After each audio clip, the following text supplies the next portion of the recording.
Hello there, this is Pastor Jerry with another slice of toast from the Bread Alive. How are you this morning?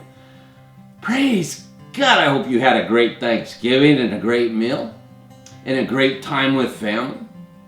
You know, I look at what we look for in the holiday season. I know Christmas is coming up, and how many of you got your Christmas list made out and you're checking it twice already? This is probably for some of you Good Friday or Black Friday, where you're out shopping for everything you're looking for. I want to tell you today that there's something to look for, and it's quite a question that I need to ask you. Are you looking for Him? You see, in Luke chapter 24, our verses for today, 13 through 32, it says, now that same day, two of them were going to the village called Emmaus, about 7 miles from Jerusalem. This was two of his disciples. Jesus had just died on the cross. And as they talked and discussed these things with each other, Jesus himself came up and walked along with them. But they were kept from recognizing him. And I looked at that and I said to myself, my goodness, how many times does Jesus walk up to us and walk beside us? He said it in Hebrews, he'd never leave us nor forsake us, that he's not very far from any one of us. And yet we don't miss the fact that Jesus is there amongst us, even in the bad times, even in the rush of crowds, even those crowding in, even at the family gatherings.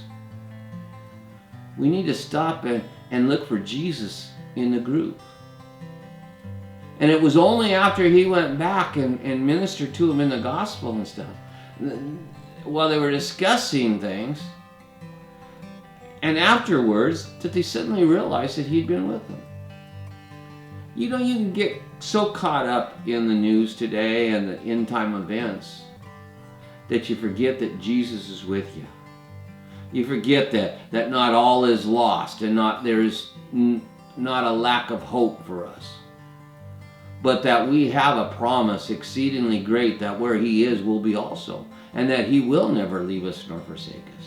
And just because we don't see him in the flesh doesn't mean that he's not there with us.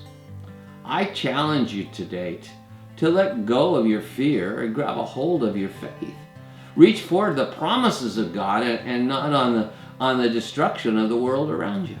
If Lot's wife had not looked back at the destruction, she would not have turned into a pillar of salt, and she would have been saved from the annihilation of Sodom and Gomorrah. Set your affection, Paul says in Colossians 3, on the things above and not on the things of this earth. Hey, this is Pastor Jerry with another slice of toast from the Bread Alive. Look for him.